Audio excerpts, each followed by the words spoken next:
Okey, kita akan sambung petang ini pada penyediaan fail RPH. Okey, tadi saya cakap korang ada portfolio, korang kena ada fail RPH. Portfolio dengan fail RPH ni korang sediakan dalam ring file, kalau boleh cari saiz yang paling besar.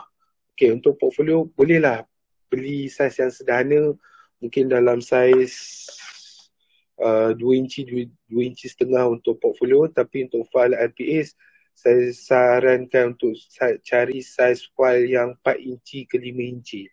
Sebab biasanya file RPH ni memang tebal. Memang tebal. Okey. Yang ni muka depan dia. Print je. Tak ada apa-apa masalah. Yang ni isi kandungan. Print je. Pun tak ada masalah. Yang ni biodata. Sama macam yang tadi. Copy paste je. Pun tak ada masalah. Yang ni laporan jadual waktu. Tadi dah ada. Copy paste je. Tak ada masalah. Lepas tu yang ni surat perkeliling Ihtisas bilangan 3 tahun 1999. Okay, kita ni sebagai, kita untung apabila kita bercakap sebagai cikgu, kita ada surat perkeliling khas untuk kita. Dengar je surat perkeliling Ihtisas, maksudnya surat perkeliling tu guna pakai hanya untuk kita saja. Untuk cikgu saja. Orang lain tak boleh pakai, kita je pakai. Yang ni surat perkeliling ni tentang penyediaan rekod pengajaran dan pembelajaran. Yang inilah yang Cik Nazri cakap tadi tu. Nyawa. Memang nyawa. Bukan takat untuk korang perkhidmatan, untuk korang posting nanti. Korang tak buat RPH pun korang boleh kena amaran. Amaran pertama, amaran kedua, amaran ketiga, amaran keempat, terus gagal praktikum. Sebabkan tak siapkan RPH. Okey. Macam tips yang Cik Nazri cakap tadi betul. Jangan menangguh untuk buat RPH. Untuk itu yang saya cakap tadi. Cuba biasakan di sekolah tu kita selesaikan segala-galanya. Supaya di rumah kita dapat berehat, tenangkan fikiran dan cari idea. Okay, RPH ni kalau untuk pengajaran esok siapkan hari ni. Jangan pengajaran esok siapkan esok boleh. Pengajaran esok siapkan esok. Tapi kalau esok tu kelasnya pukul 12.30 hari, okey lah. Pukul 7.30 sampai sekolah, pukul 8 dah start lah buat RPH. Tak ada masalah. Tapi yang paling baik, buat RPH hari ni, sediakan RPH hari ni punya RPH hari ni buat RPH untuk RPH esok. Maksud saya advance hari awal. Okay, saya nak bagi tahu kamu situasinya ada sekolah yang mana guru besar dia arahkan tak ada siapa cikgu boleh bawa buku RPH balik ke rumah. Ya, kebanyakan sekarang sekolah tak pakai buku RPH dah. Kebanyakan sekolah hari ni dah pakai inilah medium online lah. Ada macam-macam medium. Saya pun tak tahu kat sekolah guna medium apa. Saya pun terlupa nama medium. Okay, macam sekolah ada setengah sekolah digunakan medium, ada satu platform khas yang mana dia hantar RPH kat situ dan kemudian guru besar semak online. Ya, ada yang masih lagi tradisional, masih menggunakan buku. Tapi saya ingat dulu masa zaman menggunakan buku RPH, ada guru besar memang tak bagi bawa balik. Mesti diletakkan di atas meja guru. Rupa-rupanya guru besar bila kita ni semua dah balik sekolah kan, guru besar petang dia round, dia masuk bilik guru, dia semak RPH cikgu. RPH yang cikgu dah siapkan dalam buku. Jadi itulah batuk pula. Jadi itulah kepentingan kita untuk menyediakan RPH sehari sebelum kelas kita. Okay, yang ni tak perlu apalah, bacalah sebagai kata perangsang pembakar semangat kita lah. Dan arahan ni masih lagi digunakan pakai kerana tiada surat pembatalan. Okay, yang ni kita ada jadual maklumat pensyarah, penyelia dan guru pembimbing. Yang ni kamu isi je nama pensyarah, mata pelajaran apa, bahasa Cina, sekolah kebangsaan. Dan ni masukkan tarikh bila pensyarah datang. Ini tarikh, ini minggu, ini catatan. Borang ni tak ada tanda tangan, dia cuma berfungsi sebagai catatan saja kepada kamu. Okay, pensyarah datang bila? Okey, tu dia tarikh dia berapa. Guru datang bila? Guru pembimbing bila? Pensyarah bila? Okey, nama pemantau. Kalau saya kebetulan datang, tulis nama saya. Lepas tu tarikh saya datang. Jawatan bukan pengurusan lah. Kalau yang datang KJ lah. Kalau yang datang ketua unit praktikal lah. catatan ni kamu nyatakanlah. Boleh juga kamu tanya, Cik Data ni tujuan apa, beritahu tahu tujuannya apa, pemantauan rutin ke pemantauan kes. Boleh jugalah kalau berani tanya. Kalau saya tak tanya dah. Sebab apa kadang kita takut kita ni buat salah tak sedar. Itulah benda yang paling kita takut. Bila kita buat salah, kita tak sedar. Saya tak berani nak cakap secara macam ni. Sebab saya pernah alami perkara ni. Saya tak sedar apa yang saya buat tu selama ni salah. Jauh sudut hati saya agak sedih, terkilan sebab selama ni ada orang guide saya buat benda tu. Tiba-tiba bila saya dapat tahu benda tu salah, saya menung. Oi, apa salah aku ya? Aku ni bukannya kejam sangat kot. Aku buat apa orang cakap kot, ikut nasihat orang kot. Tiba-tiba aku terkena macam tu kisah hidup. Yalah, itu yang penting kita ni jadi orang. Saya tak kata kita ni kena kawan dengan orang sebaik kita, tak. Kita juga kena berkawan dengan ramai orang dengan peringkat umur yang pelbagai. Jadi pengalaman hidup diorang tu kita boleh kutip. Tak semestinya kita bergaul dengan orang pandai saja, kita boleh bergaul dengan orang yang kurang pandai. Supaya kita boleh baca apa pemikiran diorang. Tahap pemikiran diorang ni macam mana. Apa beza kita ni yang ada degree ni dengan orang yang tak ada degree. First mungkinlah sebab kelayakan. Lepas tu kedua orang akan tengok pemikiran. Kalau kita kembali dulu sewaktu peringkat awal peringkat 80-an, masa tahun 80-an, orang begitu menyanjung ahli politik yang mana yang berpendidikan. Pada tahun 80-an dulu ada kemunculan ramai ahli-ahli politik. Saya bukan nak cerita politik, saya nak bagi tahu ramai orang menyanjung ahli politik yang mempunyai degree ataupun master untuk jadi ahli politik. Sebab diorang beranggapan orang yang ada degree ni, diorang memiliki pemikiran yang lebih baik daripada orang yang tak ada degree. Tetapi apa yang berlaku sekarang, korang sendiri faham lah. Ya, saya bukan nak menjuruskan kamu untuk berpolitik, tak. Tapi saya cuma nak bagi tahu itulah macam mana kita nak bezakan pemikiran. Kita ni orang ada degree, kita ni orang educated, terdidik. Jadi cara pemikiran kita tu mestilah berbeza daripada orang lain. Okay, kita sambung. Ni pertemuan perbincangan profesional. Yang ni saya tak tahulah ada lagi ke tak. Tapi masih dalam file portfolio ni saya tetap benda ni tetap diadakan supaya kita boleh buat catatan. Yang ni lebih kepada catatan. Okey, perkara pertama saya ambil contoh ya. Okey, perkara pertama mungkin kamu boleh letak nombor 1, perkara yang dibincangkan. Okey, mungkin hari pertama kamu akan jumpa guru besar untuk melapor diri. Kamu tulis sini perkara yang dibincangkan, proses melapor diri. Lepas tu penjumpaan bersama guru besar. Tarikhnya berapa hari bulan. Sini kamu boleh ceritalah sikit. Guru besar mengucapkan terima kasih. Lepas tu guru besar memberikan tugasan, guru besar menetapkan kelas, guru besar bla bla bla bla. Kamu nyatakan secara ringkas, terpulang sama ada kamu nak bertayuk atau tulis tangan. Kalau tanya saya suka tulis tangan. Sebab ni record ni dia kadang ad hoc. Tak apa, ambil lah 2-3 muka pun nak buat, tak ada masalah. Penjumpaan dengan guru besar, pembincangan melibatkan tentang pembahagian kurikulum, pelaksanaan dasar-dasar, peraturan-peraturan dan sebagainya. Lepas tu nombor 2, perjumpaan dengan PK1. Apa perkara dibincangkan? Pembahagian jadual waktu, kelas yang anda ajar, tempat parking kamu di bilik guru. Okey, cerita tentang tempat parking kena reda ya.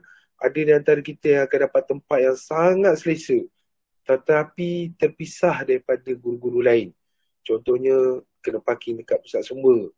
Pusat sumber ni ada aircon. Lepas tu dia senyap. Dia tak ada gangguan. Tapi terpisah daripada guru-guru lain. Yang tu walaupun menarik untuk kamu, tapi tak baik untuk perhubungan kamu dengan pihak sekolah. Kadang-kadang ialah sekolah fikirkan keadaan yang kondusif terbaik untuk guru pelatih. Tapi kadang-kadang terlepas pandang dari segi komunikasi di sekolah. Saya banyak kali terima aduan. Yang macam Cik Nazri cakap, ya memang perkara tu dah berlaku. Banyak kali saya terima aduan kata guru pelatih tak nak tegur, tak nak bertegur sapa dengan guru-guru lama.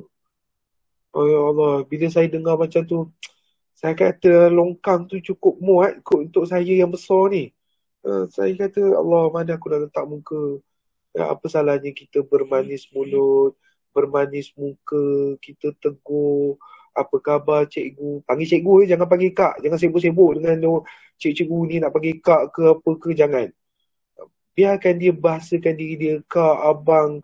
Tapi kita tetap panggil dia cikgu. Sebagai penghormatan kita kepada cikgu-cikgu lama yang mengatakan kita ni pra-perkhidmatan. Kita ni belum berkhidmat sepenuhnya. Panggil je cikgu. Ya cikgu begini, cikgu begini. Cikgu apa khabar? Tegur. Pergi kantin, tegur. Cikgu, sihat cikgu. Kalau terlupa nak bagi salam, tak apa. Kod manalah tahu kita tak minta tapi benda ni dah terjadi. Manalah tahu jodoh bertemu di sekolah. Kita jangan tolak macam saya. Bertemu jodoh di sekolah. Bukanlah saya nak bangga diri, tak. Tapi benda ni tak mustahil nak terjadi pada kamu. Kalau jumpa jodoh di sekolah, Alhamdulillah. Kadang saya nak cakap, bukan nak bohong, dah jadi dah pun. Tak bertemu jodoh di sekolah, tetapi bertemu mak mertua, bapak mertua di sekolah. Benda ni memang dah terjadi. Ada satu student tu, dia praktikum, dia perform, dia bagus, guru besar dia jatuh hati dengan dia. Nak jadikan dia menantu, dia arrangekan baik-baik dengan anak lelaki dia. Anak lelaki dia pun suka, pak bum, makan nasi minyak. Tapi time PKP saya tak boleh dah pergi kan. Dah berumah tangga dah pun. Saya seronok sebagai orang yang menguruskan praktikum ni, numpang lah dapat pahala CP-CP orang bina masjid. Bahasanya. Saya rasa, ya Allah, bahagianya. Saya menumpang kebahagiaan orang tu pun dah cukup bahagia pada saya. Pasal praktikum ke? Boleh bertemu mak mertua, bahasa dia. Jadi tak salah pun kalau kita berjumpa, tak salah kata. Jangan menolak jodoh, katanya. Yang kita kena tolak bodoh. Bodoh kita kena tolak, jangan jadi orang yang bodoh. Itulah perbincangan pertemuan dan perbincangan profesional. Nyatakan, sekalipun kalau korang WhatsApp saya pun boleh. Kalau WhatsApp kita tak kata pertemuan, tapi kita kata perbincangan. Perjumpaan bersama, tulis nama saya. Perbincangan tentang apa? Tentang kaedah penghantaran borang kehadiran. Contohnya. Okey, tarikh kena tulis. Ini sebagai catatan. Sebab apa? Supaya kita tahu, bila saya tengok rekod ni, bila pensyarah tengok, okey, baguslah pelajar ni, dia banyak merujuk pada orang. Dia rujuk dengan pensyarah, dia rujuk dengan Mr. Eng, dia rujuk dengan mungkin Puan Suraya, KJ Bahasa, mungkin merujuk pada saya, merujuk pada Puan Yang Maria. Tak ada masalah. Kita nak dapatkan yang terbaik, kita jangan takut untuk berendah diri lah, senang cerita lah. Jumpa guru pembimbing, tanya, cikgu macam mana ya? Kalau kebetulan guru pembimbing tu pernah naik satu flight dengan kita pergi Beijing, balik Beijing, pandai-pandai lah kita nak kau aku boleh lah. Tapi kalau dengan orang lain, jaga-jagalah. Ya, memang betul. Memang ada guru pembimbing di antara korang ni yang korang akan dapat yang anak somebody. Anak somebody. Maksudnya tersalah cakap sikit, mulalah macam-macam yang akan berlaku. Saya ada terima laporan, tapi tinggal lagi saya agak terkejut dengan situasi itu. Tak sepatutnya kita jadi orang baru, kita melangkaui segala-galanya. Walaupun kita somebody, kalau kita mula di bawah, kita tetap ikut adatnya. Mula di bawah, kita ikut cara di bawah. Kita bukan jadi orang di atas. Kalau kita terus jadi orang di atas, itu cerita lain. Tapi merendah diri adalah yang terbaik. Semua orang suka, semua orang sayang. Sila hari bulan kamu jatuh longkang, ada Superman yang datang tolong. Bahasa mudahnya. Saya cakap macam tu sebab apa pula? Ada kadang-kadang ni kita tak sangka, mungkin kita nak balik sekolah tiba-tiba kita tak boleh start kan. Ada kebetulan murid kita tengok kita. Kenapa kereta cikgu tu rosak? Kebetulan bapak dia datang. Bapak dia rupanya driver tow truck, tengah bawa tow truck. Dia pun datang. Cikgu, kenapa dia tow truck tu Bapak dia pun, sebab anak dia beritahu, kata, ya tu cikgu tu kereta dia tak boleh start. Datanglah bapak dia pun tanya, cikgu kenapa cikgu? Tak boleh start. Dia pun tolong jam-jam boleh start hidup. Mana kita nak tahu sebab bantuan Allah tu bila-bila masa saja. Panjang pula ceramah motivasi petang ni. Ni bukan ceramah praktikal. Saya nak tanya, Ya. contoh kalau perbincangan tu kan, Ha. macam meeting untuk satu-satu program ke, boleh letak juga ke? Boleh, apa saja. Apa saja perbincangan kamu dengan apa orang-orang tertentu, dengan macam tadi kalau ada perancangan program lain tu kan, rancangan program lain, boleh letakkan kat sini. Dia macam satu catatan ringkas lah. Janganlah detail sangat, tulis apa sampai 3-4 perenggan lah, tulis point pun boleh, tak ada masalah. Yang pentingnya kita tahu, perjalanan kita di sekolah apa yang kita dah buat. Ini praktikum, kalau PSMP 12 minggu kan. Ni praktikum 12 minggu, tapi rekod ni adalah 8. Korang tak jumpa guru pembimbing ke hari-hari? Kadang saya nak marah juga. Kan? Takkan tak jumpa guru, tak buat pembincangan guru pembimbing seminggu sekali. Itu yang kita kena ada catatan supaya kita beringat. Aku ni kerja sikit sangat lah. Memang betul kita sebagai orang yang memegang grade 41 ni, kita ni bukannya buat kerja je tau. Kita ni kena create kerja. Maksudnya kita orang yang mewujudkan kerja. Bukan kita pandai-pandai. Tak. Maksudnya ni kerja ni kita tak cukup lah. Macam mana kita nak buat? Macam mana? Itu senang cerita lah. Grade 41 kebanyakan orang kena berfikiran macam tu lah. Kita bukannya grade bawah. Bukannya grade 30 series 20 dan yang kepala satu. Tak. Kita ni orang yang berada di pertengahan. Atas sangat tak, bawah sangat pun tak. Jadi kita ni kena tahu buat kerja dan tahu juga memberi kerja. Itu cerita dia. Jadi kalau tengok rekod ni kosong, do something lah. Mungkin kita terlupa lah. Kalau terlepas tarik contoh nombor 3 jadi nombor 4 lah. Itu tak ada apalah. Yang penting catat dia. Yang ni tak ada efek apa. Tapi tinggal lagi kita tengok macam tu lah. Okay. Yang ni divider. Yang ini divider. Print. Lepas tu lampikan RPH. RPH ni ikut jadual. Kalau macam PDPP macam korang tak ada masalah sebab korang tak ada 2 subjek. Kalau ada 2 subjek macam PSMP, saya lebih tekankan ikut jadual waktu. Susun RPH ikut jadual waktu. Katakan dalam jadual waktu awak hari pertama ada, hari kedua ada, hari ketiga tak ada, hari keempat ada, hari kelima ada. Maka letak jadual tu, RPH tu susun. File RPH ni kena hantar setiap hari Jumaat. Kena tanya juga hari pertama datang tu kalau malu nak tanya dengan guru besar, tanya dengan guru pembimbing. Tanya dia, cikgu, kat sini amalan hantar RPH macam mana? Online ke? Pakai buku ke? Macam mana? Kalau guru besar, kalau guru pembimbing kata, kami hantar online, maka korang jangan teragak-agak hari Jumaat, tengah hari sebelum korang balik, korang kena submit korang punya portfolio dan juga file RPH untuk semakan guru besar. Guru besar sign, tak sign, korang jangan petikai. Yang penting korang hantar. Jumpa PT, jumpa kerani kat pejabat pentadbiran, bagi tahu, Puan, saya nak hantar file RPH dengan portfolio untuk semakan guru besar. Tanya nak letak kat mana. Nanti kalau dia bila tanya guru besar, korang tanyalah guru besar. Cikgu, kami nak hantar portfolio ni dengan file RPH. Kami nak letak di mana? Tanyalah lebih kurang macam tu. Ini nanti guru besar kalau dia dah semak, dia sign lah. Ini amalan biasalah di sekolah. Bila guru besar dah semak RPH, dia akan sign. Jangan hantar, ni saya nak cakap ada setengah pelajar terlalu bijak laksana sampai kita orang dapat aduan. Hantar RPH tu macam mana? Dia print divider ni, RPH minggu 1, lepas tu RPH dia letak dalam satu sheet protector tu tau, dalam plastik tu, dia hantar kepada guru besar. Saya kata betul tak ada adab lah ni. Dan saya kadang tak tahu nak cakap macam mana. Saya beritahu dah, hantar file, bukan hantar partition. Itu ibaratnya hantar partition tu. Dan lagi satu, kalau paling baik, korang ada bukan sticky note tau. Dia macam sticky note tapi yang ada label sign here.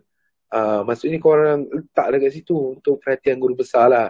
Maksudnya guru besar bila selak dia tengok ada benda tu, oh tanda tangan guru besar, dia akan sign lah kat situ. Mostly saya cakap jujur lah, kadang-kadang guru besar dia tak ada masa sangat nak teliti. Kadang-kadang dia tengok dia dah percaya guru pembimbing dah sign, dia pun percaya, dia pun akan sign. Tapi kita ni tanggungjawab kita, kita tetap kena sediakan ikut rules. Jangan ikut suka-suka. Maksudnya, okay, kita sediakan RPA macam rancangan pengajaran 10 minggu tu kan. Kita dah siap, kita ambil daripada DSKP, kita keluarkan, kita susun dulu, guru pembimbing okey, pesyarah kita okey, guru pembimbing sign, lepas tu baru kita hantar kepada dalam file sekali, kita hantar untuk tanda tangan guru besar. Guru besar tengok, oh okey, bagus, okey, dia tengok guru pembimbing dah check, dia pun puas hati, dia akan sign. Okay? Kebanyakan guru besar jenis macam tu, dia percaya pada cikgu-cikgu dia. Kalau dapat cikgu yang baik lah, kalau dapat cikgu yang yelah, tandan kelapa tak semua buahnya baik, itu bahasa mudahnya lah. Saya doakan lah yang semua ni akan dapat guru pembimbing yang baik lah. Saya takut apa, kalau kamu nasibnya tak baik, saya tak minta jauh lah. Pandai-pandai lah kita, orang kata apa, melayari bahtera, lautan dengan bahtera kita. Pandai-pandai cari haluan di sekolah. Mungkin cikgu yang baik ada di sekolah tu kita kena cari. Apa kata orang, menumpang kasih orang lah. Tengok cikgu tu bagus, kita belajar lah sikit-sikit. Itu yang penting yang tadi saya cakap, kena bertegur sapa. Dengan cikgu-cikgu lain kita kena baik. Duduk, walaupun kita duduk dalam pusat sumber, tapi setiap hari wajib kita pergi bilik guru, tegur sapa. Cikgu apa khabar cikgu? Cikgu sihat cikgu? Saya nak berkenalan je dengan cikgu. Kok manalah tahu kan. Kalau ada kes-kes macam tu, cikgu pun dah beritahu gini. Nanti korang pergi sekolah, nanti korang akan tahulah. Ini geng bilik guru atas, ini geng bilik guru bawah. Sebab guru besar tak ada model, nak buat satu bilik guru yang besar untuk semua murid. Kita tak tahu tau. Okay. Situasi untuk BCSK, korang confirm akan posting ke sekolah yang besar. Sebab sekolah yang besar je, apabila ada permintaan, murid yang ramai, keperluan yang cukup, maksudnya fizikal, bilik darjah yang cukup, sekolah akan offer bahasa Cina, bahasa Tamil di sekolah. Dia akan mohon kebenaran dan korang sekolah akan diberikan warrant. Bila sekolah ada warrant, baru korang baru BCSK, BTSK boleh berjalan di sekolah. Jadi korang memang akan pergi sekolah yang besar. Sekolah yang besar ni ada ramai guru. Bayangkanlah ada sepupu anak buah saya. Anak buah saya berkhidmat di satu sekolah yang cikgu dia ada 180 orang. Confirm cikgu pagi tak kenal cikgu petang. Mesti tak tahu, dah pencin, ada majlis pencin, tak tahu, tak sempat nak berkenalan. Bahasa dia gitulah. Okay, ni sampai minggu ke-10, kemudian ada satu partition untuk koko. Ada ke? Saya pun tak berapa ingat sangat. Minggu ke-10 ya ada koko. Yang ni koko special sikit. Ada tanda tangan untuk PK koko dan juga tanda tangan guru besar. RPH koko ni tadi ada ke Mr. Eng beri apa penerangan? Rasanya macam tak ada tadi kan? Koko tak ada. Okey, tak apa. Nanti saya akan cuba dapatkan RPH contoh. Saya akan carilah, tapi beri sikit masa lah. Buat sementara waktu ni, saya akan cubalah sebelum selewat-lewat minggu pertama korang praktikal nanti. Contoh RPH yang terkini lah saya cuba dapatkan. Okey, mana yang tulis halaman tidak perlu dicetak, tak perlu cetak Okey, tu habis untuk file RPH. Setiap file ni dia ada muka depan, dia ada tulang. Jangan lupa muka depan dan juga tulang tu, jangan lupalah tulis nama, maklumat yang betul jangan pula maklumat yang salah pula nanti jadi tak betul pula Okey, kita pergi ke seterusnya.